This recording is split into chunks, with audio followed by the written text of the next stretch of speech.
Hello everyone, welcome back to this channel. In this video, I will show you the easy and clear steps on how to turn off coupons notification in Shein application.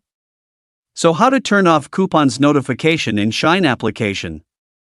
Make sure you keep watching this video until the end. Let's get started right away.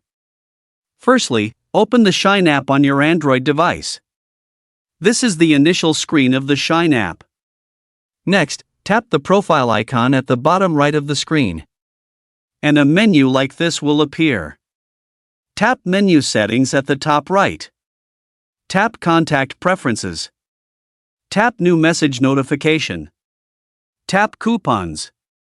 So that's it, tutorial how to turn off coupons notification in Shein application. Thank you for watching. I hope this video was helpful. See you in the next video.